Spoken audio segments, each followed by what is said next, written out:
Good morning, everyone. Welcome yet to another session this morning. And of course, if you are not here for the 4th Nigerian Family Planning Conference with the theme Family Planning in Nigeria, the journey so far, if you are not here for that one, then you are in the wrong place. Our topic of discussion this morning, and as of the meantime, is operationalizing the task sharing policy in Nigeria, the role of the professional associations. Despite several years of investments by the federal government and by well-meaning NGOs in Nigerian healthcare industry, particularly family planning, the practice of family planning and the use of modern contraception still remains low. And I'm sure you agree with me. Contraceptives are not freely and fully adopted nationally yet, because these are prevented by numerous barriers, which this conference has been talking about since we started yesterday. Our national health indices still remain low, and of course below expectation. The CPR, you are aware, is 10%. Maternal mortality ratio 576 or 100,000 live births. Perinatal mortality rate still stands at about 41 per 1,000 births. Total fertility rate still is between 5.5 and 6. Our growth rate is still about 2.8%. Rapid development still eludes us as a nation, because we have not fully accepted the place of family planning as a requisite tool for national development. These issues have come up over and over again. Barriers are many to family planning, but the one we are likely to consider today is the facility-related and healthcare provider-related issues. When costs, which are now, I'm sure you all agree with me, that the cost of commodities are now free. When the husband is when the husband has given permission to the woman to adopt the method, when religion has given permission, traditions, culture, community, being barriers, are finally given permission to women to use contraceptives, the facility and the provider still remain hurdles to overcome. And these facility barriers are under the auspices of the healthcare provider. The FP 2020, with the goal of enabling 120 million more women and girls to use contraceptives by the year 2020, from the year 2012, indicates that we have to double our steps, our effort, if we are to achieve the objective that we have set for ourselves as Nigerians. The principle being that all women, no matter where they live, should have access to life-saving contraceptives and other family planning services. Nigeria, therefore, felt it expedient to adopt the task sharing or task shifting policies in order to circumvent the serious shortage of healthcare workers in and in the fields, this being a challenge to the rise in CPR in this country. To achieve the rise in CPR and usage of contraceptive methods, key stakeholders, particularly in the health sector, have been the main responsibility in making this policy a reality, and they still have to key in if we are to realize this. With me to discuss these issues, or this important topic, are key regulatory bodies in the health sector. And of course, we cannot leave out our umbrella body, which is the Federal Ministry of Health, and here on my left is Dr. Kayode Afolabi, Director of the Reproductive Health Division. Let's clap for him for coming. We also have a representative of the Nigerian Medical and Dental Council of Nigeria, Dr. Odubai Barry. Please, let's clap for him.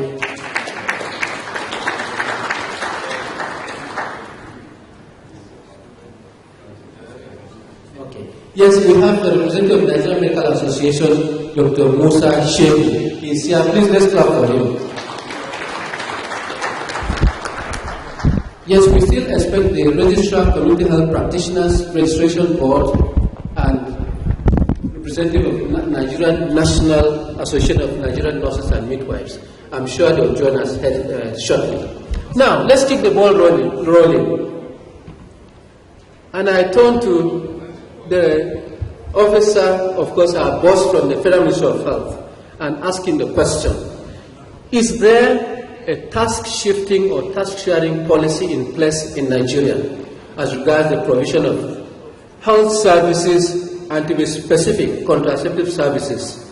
And if so, for how long has this policy or document been in place, and are the various bodies concerned aware of this policy?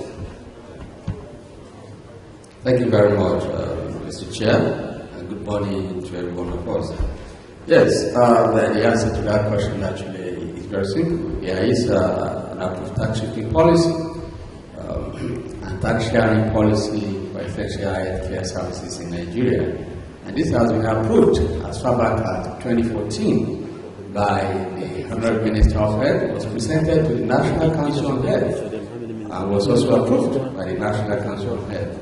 Since then, we have started operationalizing the tax sharing tax shifting policy.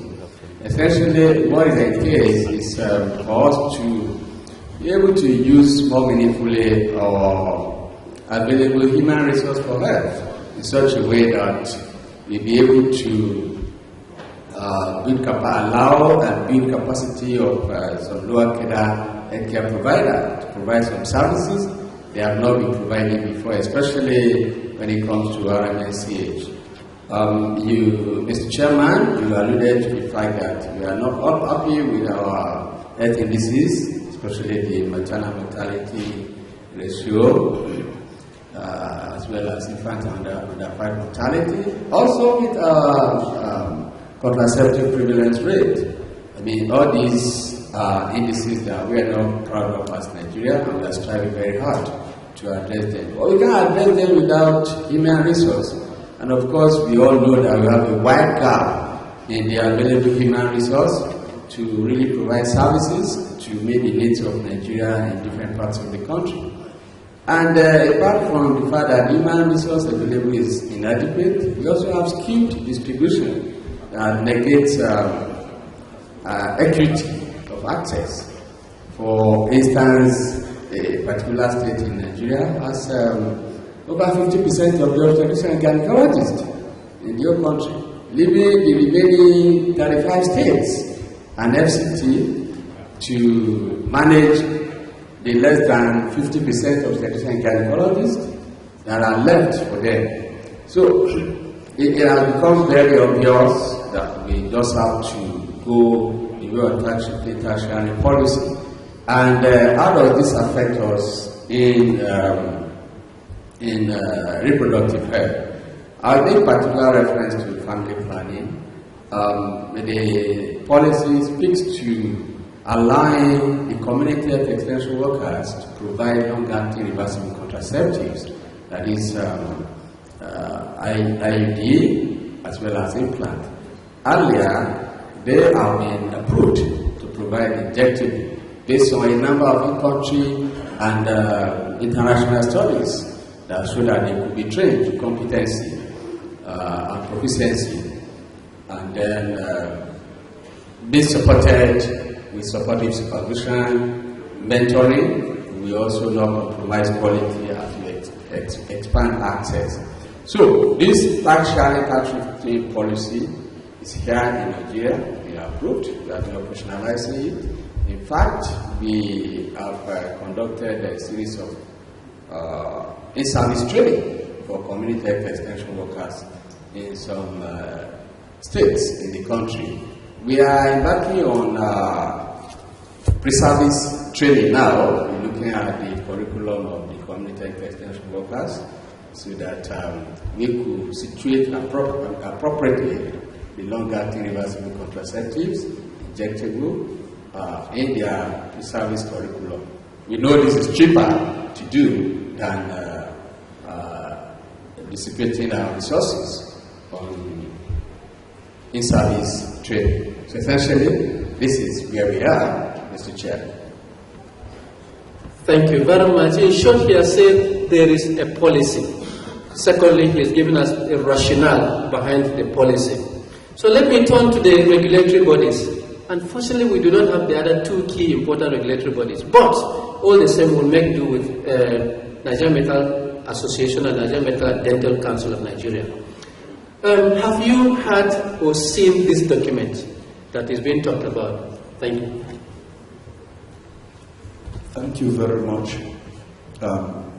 Good morning, everybody. I represent the registrar of the Medical and Dental Council of Nigeria, the regulatory body for the professions of medicine, dentistry, and alternative medicine in Nigeria. The national, the task shifting and sharing policy was approved in 2014. Even before it was approved, the council had already started thinking about how to make available to Nigerians efficient to deliver efficient services in relation to family planning and other health services. In 2008, the Medical and Dental Council of Nigeria services, not only in family planning but in other areas. And it considered that it would support all other health providers in making sure that services are effectively delivered. Just now in the Federal Republic of Nigeria, we don't have enough medical and dental practitioners. We have currently only 40,000 registered medical practitioners practicing in this country.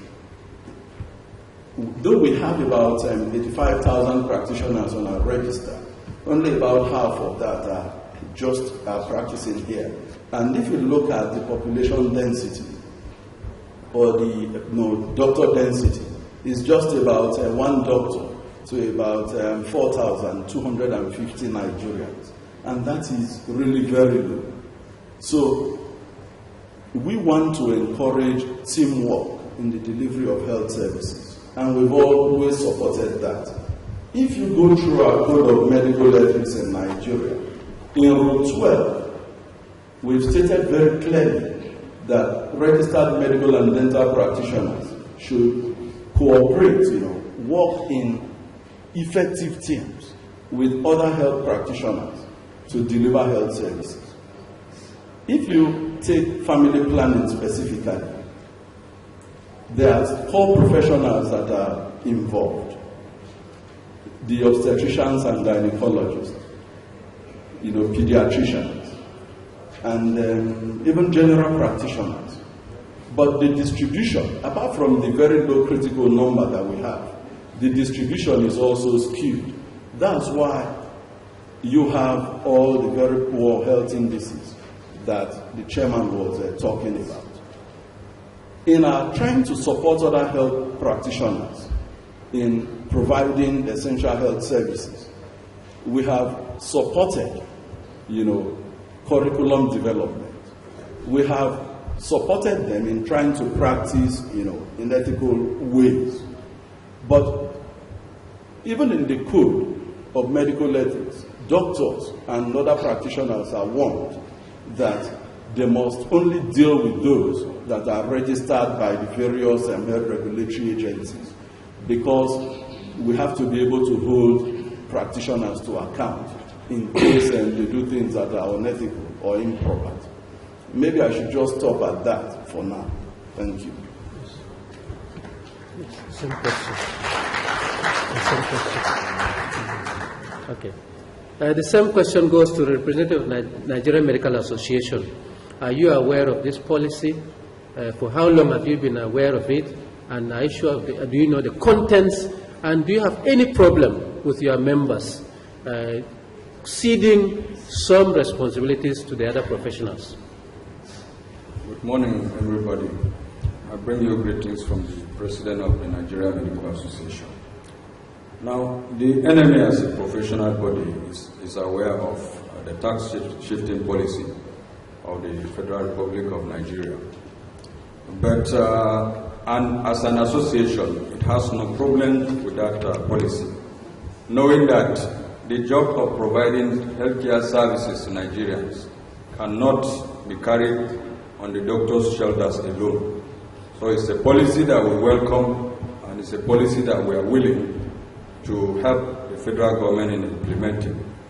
Be that as it may, I need to also state that the policy exists, but the process of dissemination of this policy has not been quite extensive.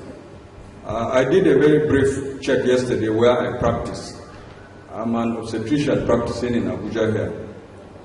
In the corridor of my hospital, I tried to find out from health workers, do you know of any tax shifting policy? And over 90% of them are not aware of what tax shifting policy entails.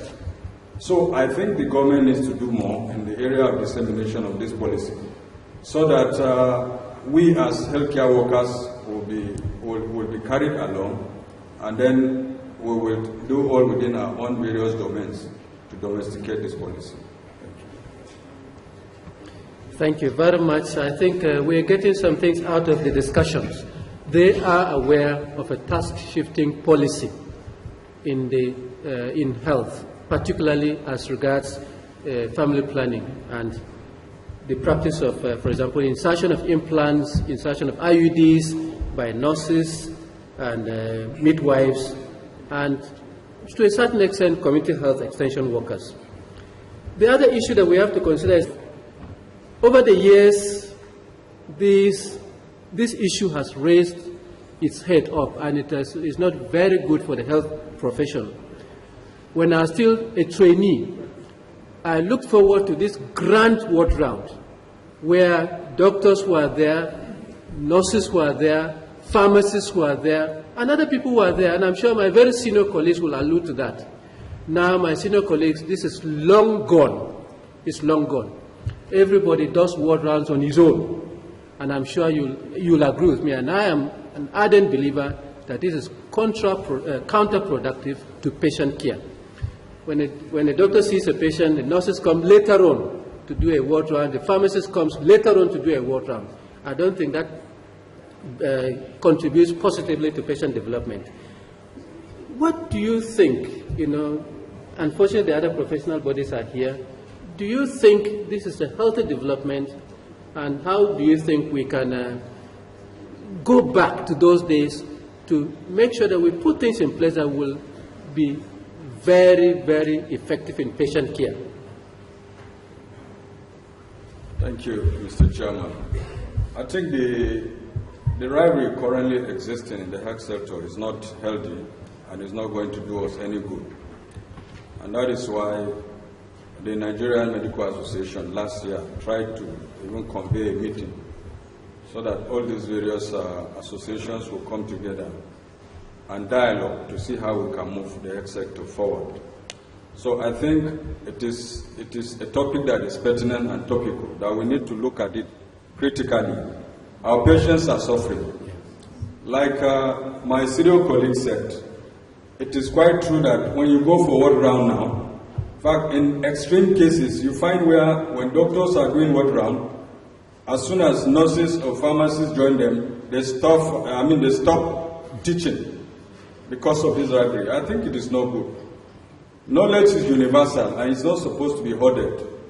And so I think we need to look at how we can overcome this barrier.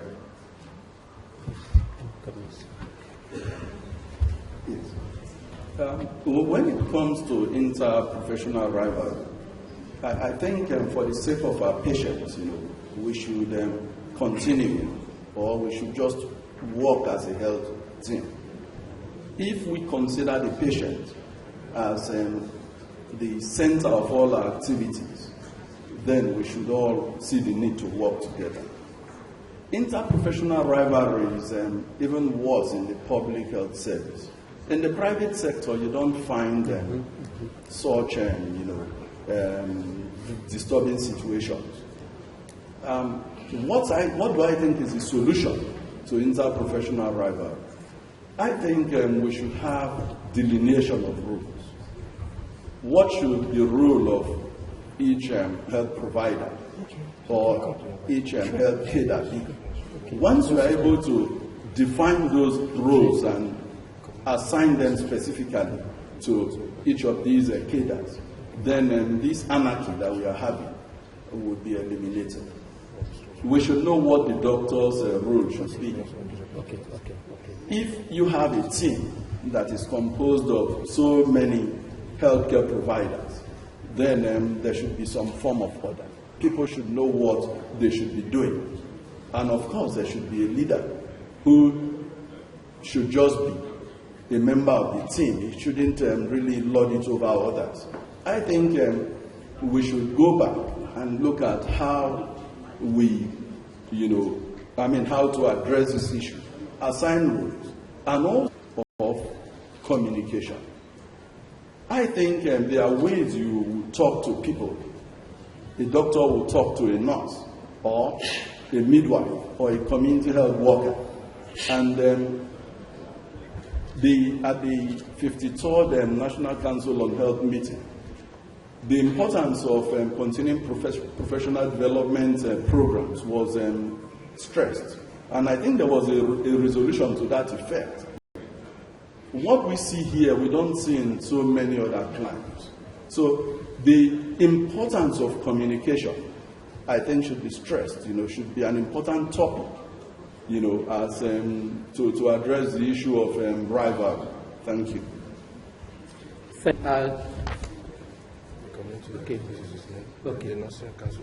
Okay.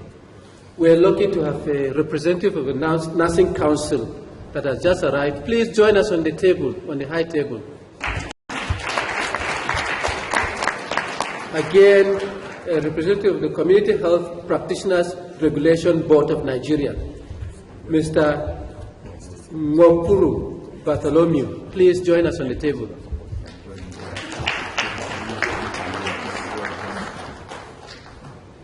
We are grateful. Please go ahead.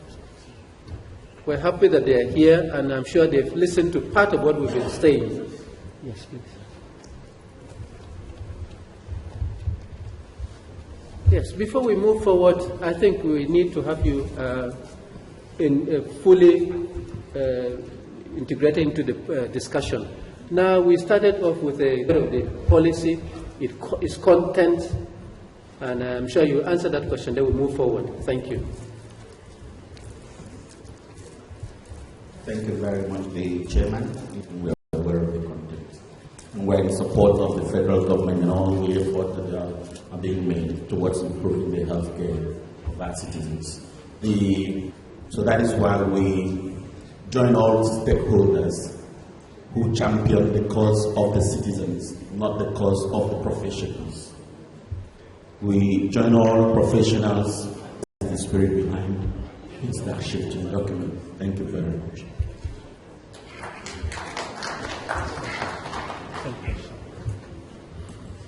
Thank you so much. The Community Health Practitioner Registration Board of Nigeria, the regulatory agency, are also creating awareness among our professional cadres about the need for tax sharing and tax shifting policy implementation. Thank you. Thank you. Quickly related to that is the fact that, whether we like it or not, you just joined. We stated clearly that there is some interdisciplinary or interprofessional rivalry that actually negates against the contents of this task shifting policy. What have you got to say about it? Quickly. The intercadre rivalry observed in the healthcare industry is not new. It has been an old problem within the healthcare delivery system. We in the community health profession, one of the youngest professional cadres in healthcare, all we have to say there is that it is not good for our cadres in the healthcare industry to be at loggerhead, especially as it affects the delivery of primary health care in Nigeria. Because where we observe this most is in our health facilities in the rural setting, working together. Then this issue of who heads the team in that setting comes up.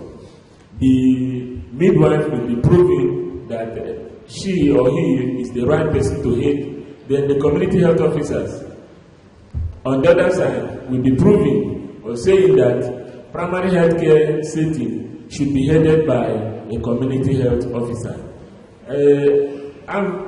Our board is very pleased with this arrangement so that we can find a lasting solution to this intercadre rivalry, so that government will come out with a clear policy of who heads who, especially in the primary health care setting. And roles should be clearly defined, who does what in the primary health care and secondary and tertiary health care, so that this issue will be resolved once and for all.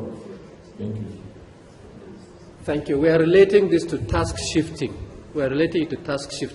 So are there any tasks that your body has been prevented from doing that is in the policy that will not augur well for family planning service provision in the country? I would say no. In tax, as the name implies, tax shifting and tax sharing. Tax shifting and tax sharing is not supposed to prevent any of the cadres from performing his or her duties. It simply means that some other cadre can be allowed to do some things that they've been trained for, in which they have the competencies to carry out. So there is no constraint in terms of performance of tasks, as far as I know of. Provided those who are allowed to do their duties, carry out the tasks that they've been trained for, they are covered, they have the competencies. So we don't have any problem with the issue of tax sharing and tax shifting. Thank you. So fundamentally, three issues have come up now that are very clear. One, find out, a member of the panel here, try to find out from where he's practicing whether healthcare providers know of an existence of a task shifting policy. The answer was in the affirmative, no. Now, so there's a communication gap. Secondly, whether we say yes or we say no, there is some aspect of rivalry within the health industry that is unhealthy and that doesn't augur well for the practice of healthcare generally and family planning practice in particular. Do you think you can suggest that we do that will improve on the circumstances in which we find ourselves? Quickly. Because there is also a gap on skill.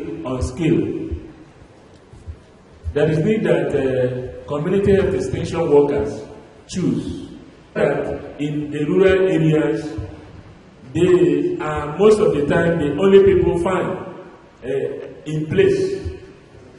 And presently now, but the new revised curriculum of the Community Health Practitioner Registration Board, their training curriculum carry all those new skills.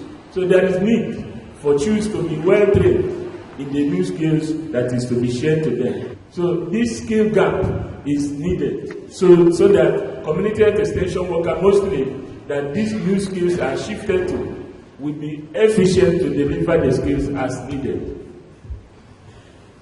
Thank you. Just quick comments. I think the federal government, through the Federal Ministry of Health, needs to put life to this document.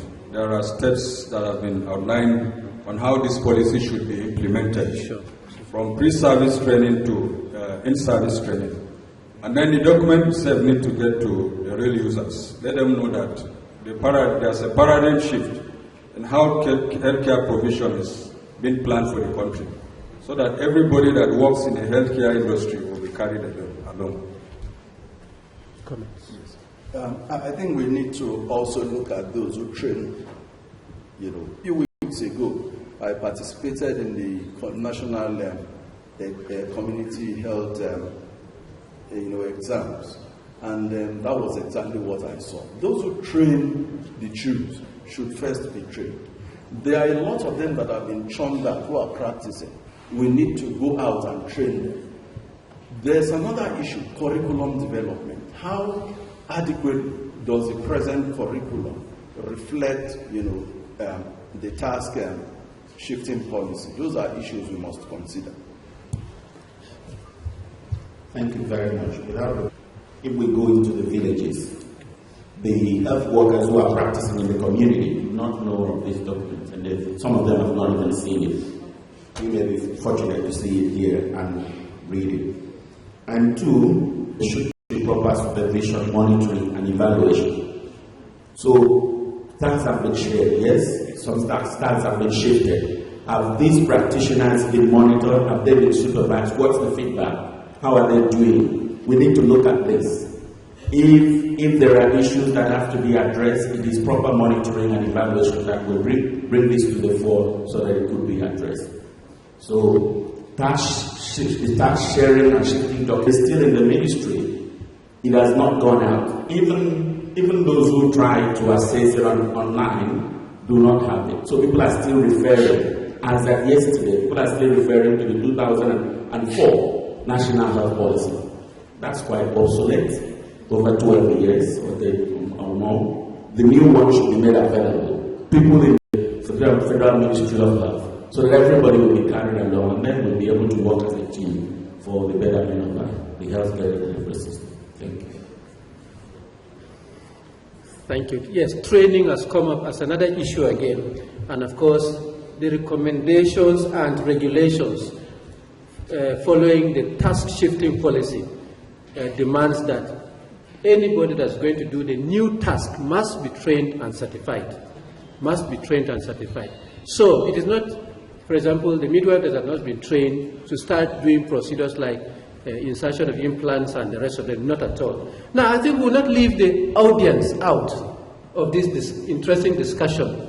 I think we'll give room for about 2 or 3 comments or questions. Now, we don't have the time, so just very briefly, go to the point, comments, so that we so that we participate in this discussion. Okay, do I give you this one? All right. Okay. Yes. Before I lose my few comments, and then we give it to other people. Thank you. Okay. Thank you. Thank you. Yes. It's not working. Yes, sir. Thank you very much, Professor Mutio and discussants. The subject of tax shifting, tax sharing, came up in Kaduna some years back. And I remember the debate, healthy debate, I call it, with the Nigerian Medical Council representative, my good brother. The situation patient ratio is very poor. And Paul River, Niger, and Benue, in most primary healthcare centers, it's only the Jews that you will see. Many of them doing excellent work. By the way, I must commend them. We have to face the reality.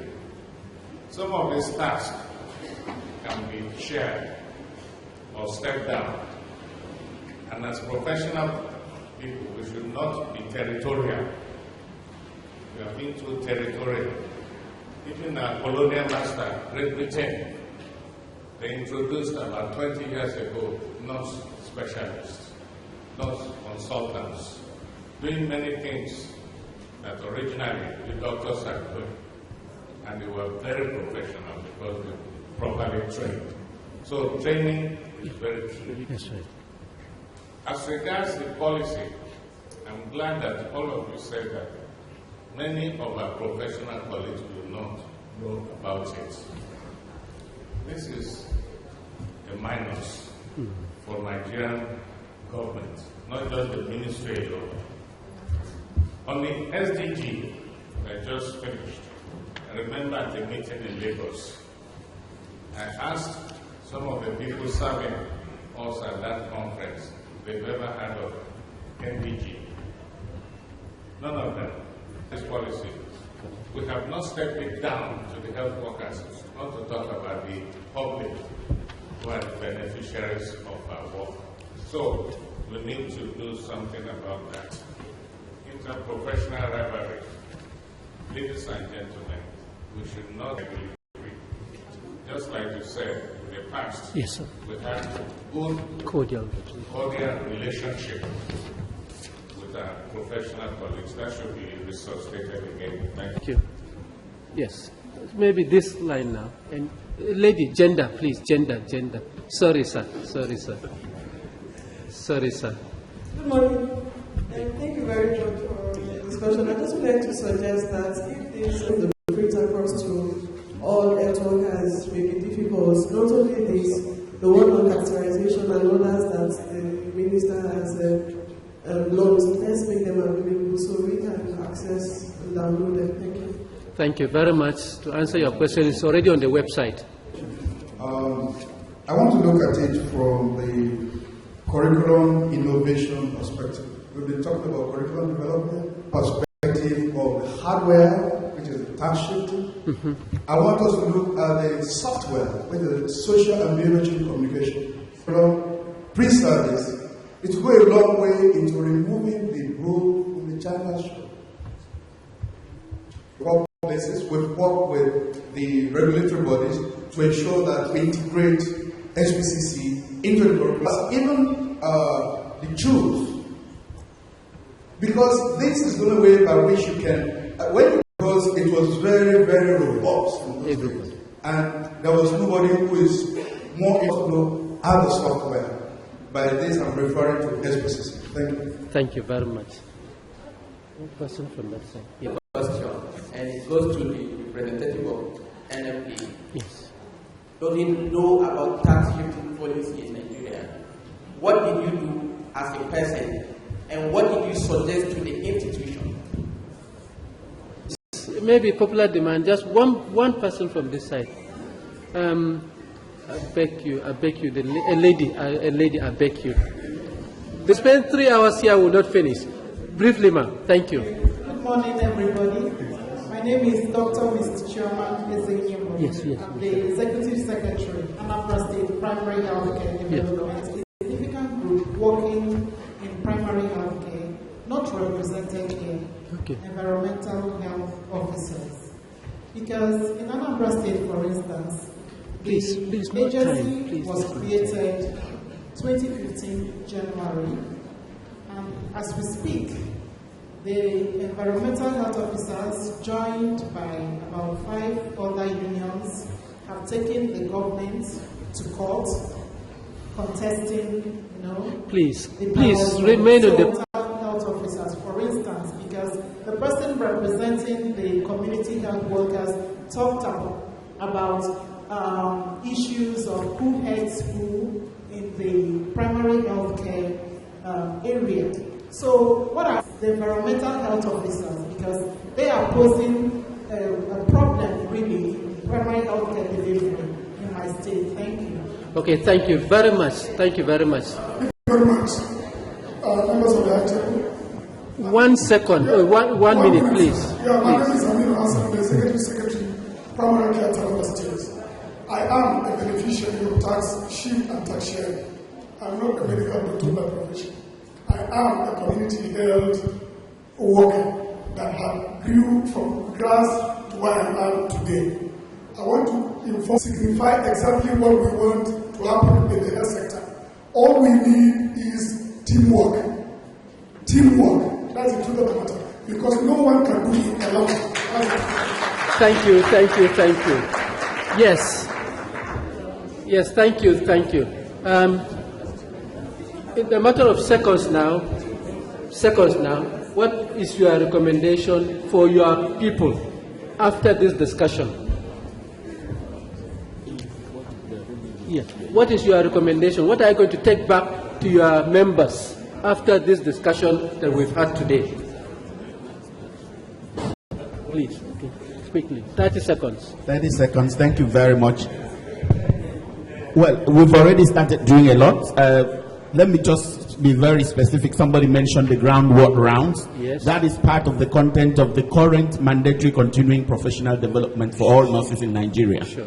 It is there in MedSurg Module 1. We encourage that. We're part of it.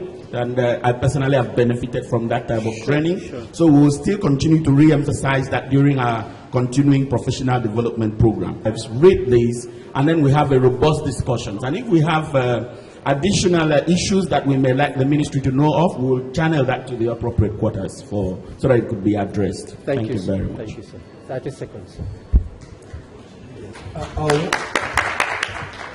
I want to re-emphasize the importance of delineating rules, specifying rules for each cadre of health workers.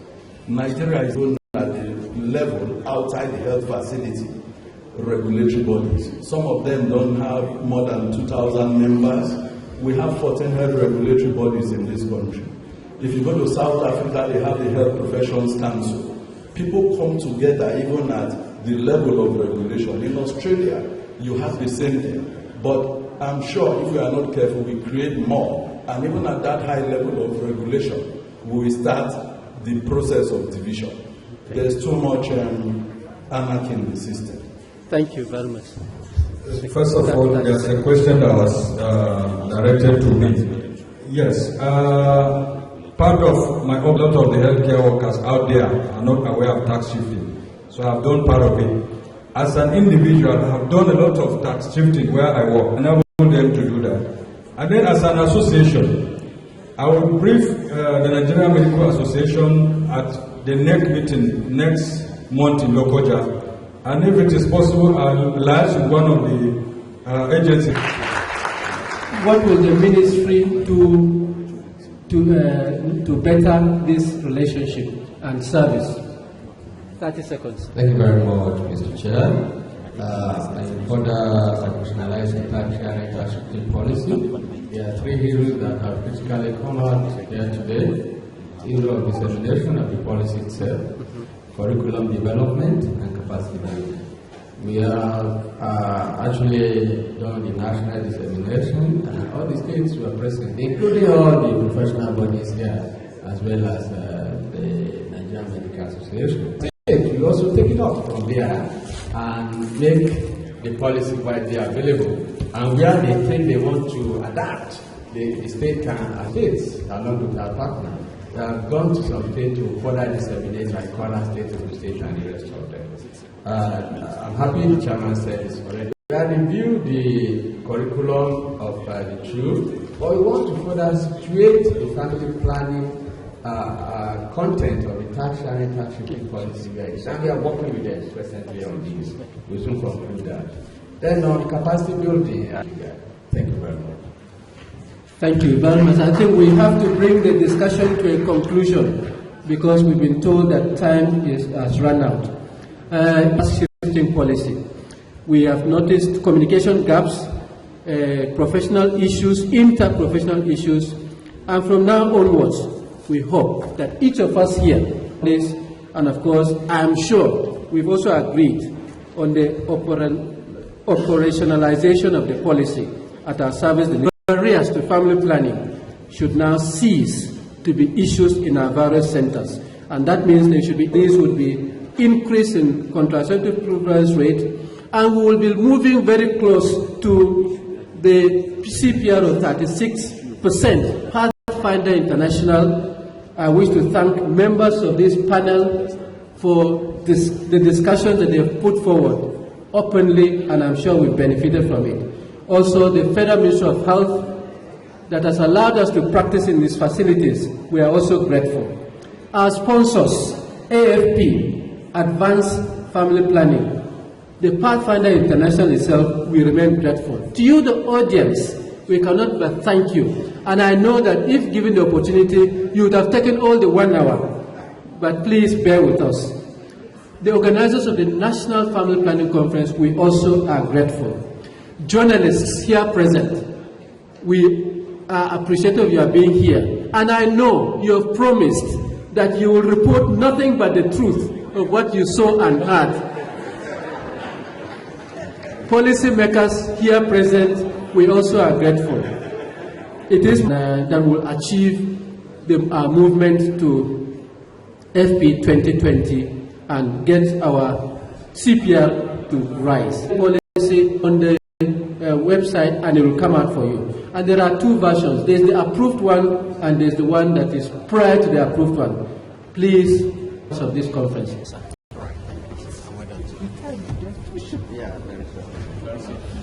Thank you. Thank you, Mike. Thank you. Remember, there will be no lunch.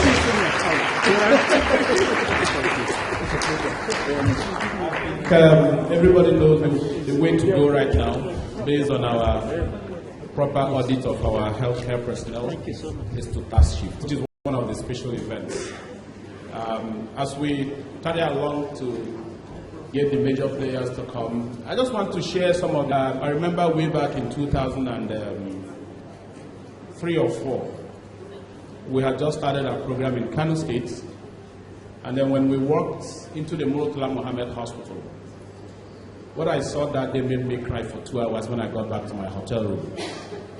We had about 100 women on the floor with abortion complications, both unsafe and miscarriages. 75% of the bed space was also occupied by such women. They waited, some of them waited for 2 days to have a chance of result. Some were exiting through renal failure.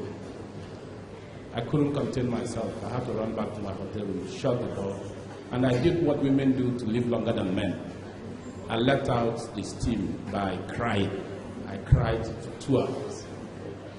And then after that, I said to myself, crying won't solve this problem. What will solve this problem is action. And that was how I passed on the governmental responsibility of post-abortion care. And behind that was the fact that when I was doing my obstetric posting at the University of Nigeria, I went to my dean and said, I don't know how I'm going to catch 25 babies in 2 weeks, because we are competing with other people. But eventually he allowed me to go to Aba, where I was under the tutelage of Dr. Chima Wadro. In that space of time, within 10 days, I caught 30 babies under the tutelage of a matron. Let's give our midwives a good round of applause. So when I was designing the post-abortion care for midwives in Nigeria, I was firmly in. I don't think I've caught any baby in the past 30 years, but if any woman is delivering here, I can deliver her with my eyes closed. I was taught by a midwife. But the important thing is that, in Kano State and released them to 11 institutions. By the time we came back 6 months later for evaluation, no single woman was on the floor at the Murtala Mohammed Hospital. Ladies and gentlemen, by the first year, 200 done by midwives, not doctors. May I have all the midwives in this room to please stand up for recognition? Applaud these women. Please sit down. And I remember that my dear sister Garadanchi, when somebody said that I pass with the Ministry of Health in Kano, that we were training doctors and nurses on how to do abortion. Everybody panicked except me. I advised the Kano State government to go and do an independent study, what all the NGOs. She came back to me and said, Ejike, I didn't know how much you were doing, you and your colleagues are doing for my sisters. May we applaud Galadachi. She's going to come here soon to take over her business. She's been one of the greatest guys. The special people who are on the frontiers of making sure that our women get the service that they deserve and need. May I have all the commissioners of health in this room to please stand up for recognition. Commissioners of health, We know that some of them came yesterday. We apologize, we not properly recognize them. All the states of Nigeria to please stand up for recognition.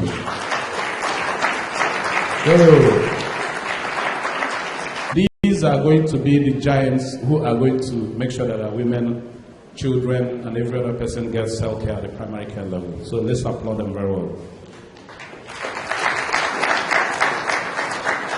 I would like to also welcome and plead with them to stand up. Let's recognize them properly. All the reproductive health coordinators that are in this room from all the states.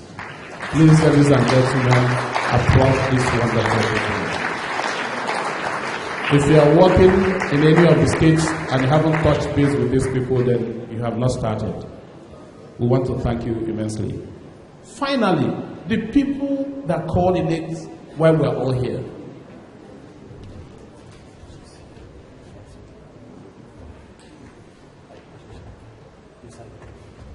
Coordinators in Nigeria from all the states of the Federation, please can you stand up? Let us warmly welcome you. Wonderful. Thank you so much. We can't thank the Minister of Environment, Ms. Amina Mohammed, is here. Please can we give her a welcome?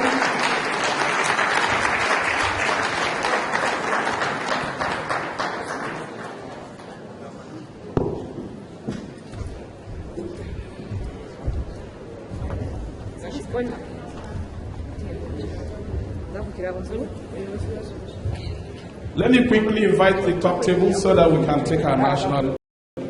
Dr. Kele Shettima is the chairman of APLS. He's already here. Can we welcome him very well? Let me welcome the representative of the chairman of the National Population Commission. If he's in the hall, please can he come to the high table?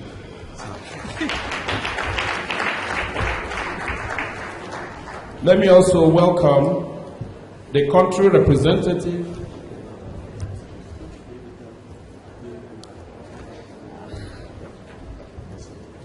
Can I warmly welcome the country representative of UNFPA, Beatrice Mutali.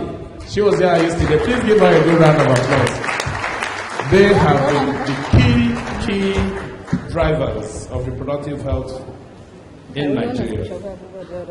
Please welcome also the chairman, my chairman, Sarki Yaki, the chairman of Board of Trustees for the Association for the Advancement of Family Planning. He's not in the room yet. We welcome. He was here very, very studiously yesterday, giving his own support. Let's welcome him when he comes later. Let me also welcome to the high table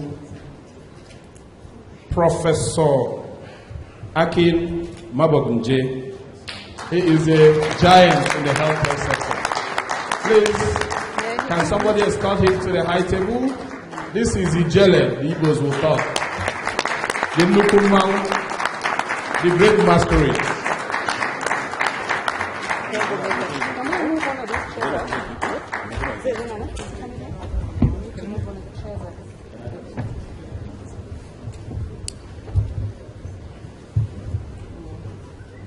Give him another good round of applause.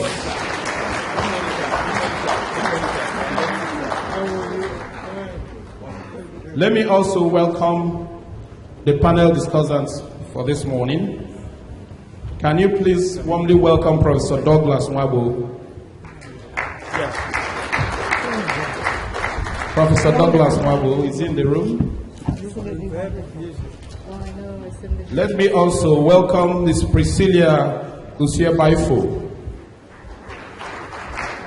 She is one of the young ones, the youth that we are looking to make sure that we have good family planning services in the country.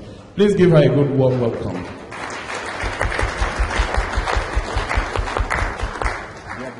Please welcome also my dear sister, an Amazon of reproductive health and rights, Professor Hadiza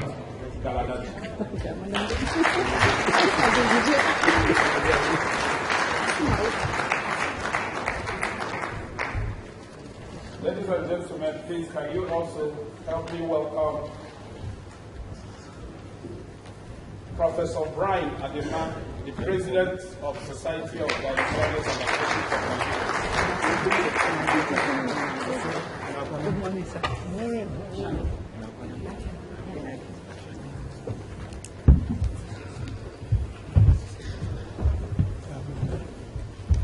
On the high table too, please help me welcome an Amazon, a woman I have worked for 10 years in Kano, a difficult environment to do a lot of work, and no other person but the Chairman, Board of Trustees of PPFN, or the President rather, Hajia Aisha Lawal. Please keep clapping.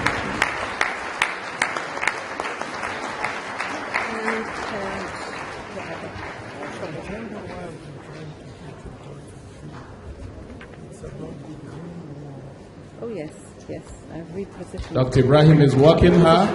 Because it was so stupid. If he doesn't do his job, he will lose his job too. Ibrahim, better make sure you walk her very gingerly to the high table. Give her a good round of applause.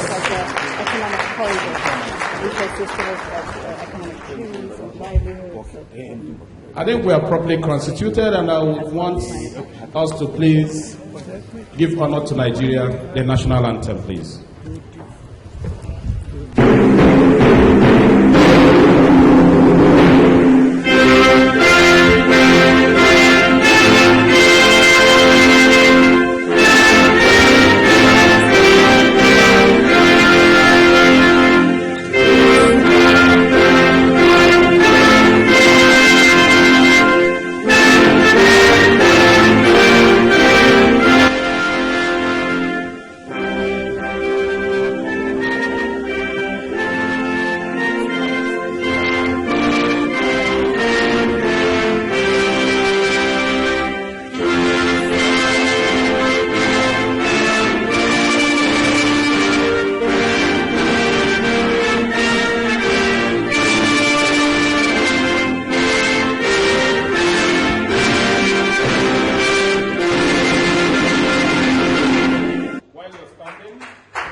صلوا على النبي الكريم المبارك على محمد وعلى آل محمد كما صليت وسلمت وباركت على إبراهيم وعلى آل إبراهيم.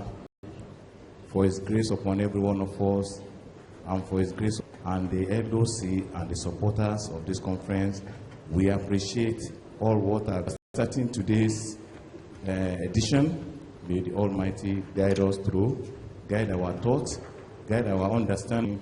Alhamdulillah Rabbil Alameen, Ar-Rahman Ar-Rahim, Malik Yawm Al-Din, Iyyaka na'budu wa iyyaka nasta'in. Amin. Subhana rabbika Rabbil Izzati amma yasifun, wassalamu ala al-mursalin, walhamdulillah Rabbil Alameen. La hawla wa la. Our God, we are grateful at this moment. We worship you. We lift up your name. We say there is none beside thee. The purpose of this meeting, we welcome you into our midst. As we discuss issues that pertains to life, giving birth that are into labor, it shall be well with them, there shall be safe delivery. The leadership of this organization inspired them to walk in righteousness. Bless our country, Nigeria. Bless the leadership of this nation, that everything we will do, and let the name of the Lord be worshipped in our nation. For the Bible says the fear of the Lord is the beginning of wisdom. May Nigeria fear you. Amen. May we fear you. For the Bible says righteousness exalts a nation, but sin is a reproach. Forgive our sins, O God, and lift up your banner in our nation. Thank you, Jesus. Thank you for listening and answering our. I didn't hear you clap for the Lord.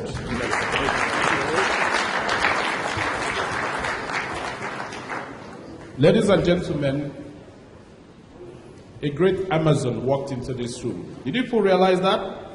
You did? Start clapping then if you did. Our Minister of Environment just What walked is she in. doing talking about population? A lot of us do not know what this woman has done for the women of Nigeria. I don't know. I haven't done it yet. We only know that she was, at the time before she left the country, that she was the senior special assistant to the last president, President Goodluck Jonathan. She was his senior special assistant on Millennium Development Goals. She did a lot of wonderful work, but for me, that is a reproductive health and rights activist. I don't care about any other thing that she did, but you know what I care about? For the fact that this lady funded Ajanda, may God bless you. I have not acknowledged you publicly, but I remember the conversation we had. And then when I convinced her, she said, AGK, we are going to do it. And then she said, I think it's best we do it in the primary healthcare agency because they are nearer and they are more fast spread in terms of programming. Ladies and gentlemen, that we had a reduction of 30 to 40% maternal mortality in Nigeria was due to the fact that this lady showed some direction. And I haven't seen you really clap for her. Thank you, Madam Mayor.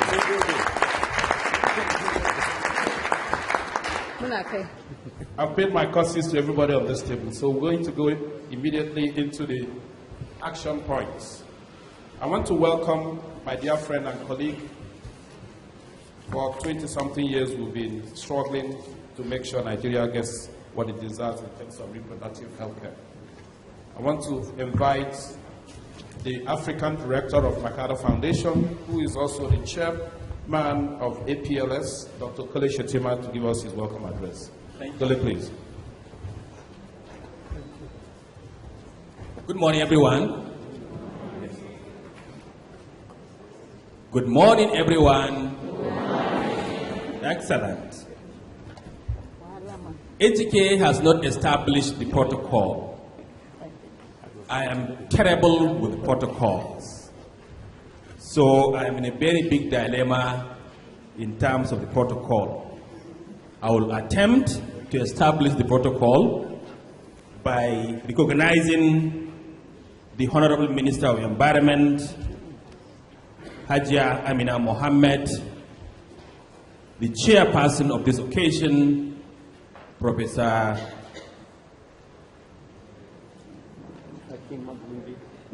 Mabugunje, who is, anyway, I'll talk about them later on.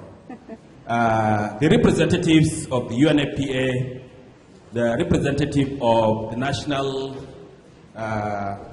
Population Commission, our guest commentators, ladies and gentlemen. Sorry if I have murdered the protocol.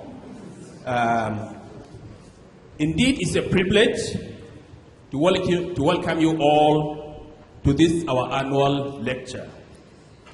In particular, I want to welcome the chairperson of this year's lecture, Professor Akin Mobugunje, who, as everyone knows, of us who have done anything about geography in this country, any one of us who have done anything about demography in this country, if you haven't heard Professor Mobugunje's name, probably you went to a midnight school. Because if you went to a day school or a night school, certainly you will have heard about Professor Mobugunje.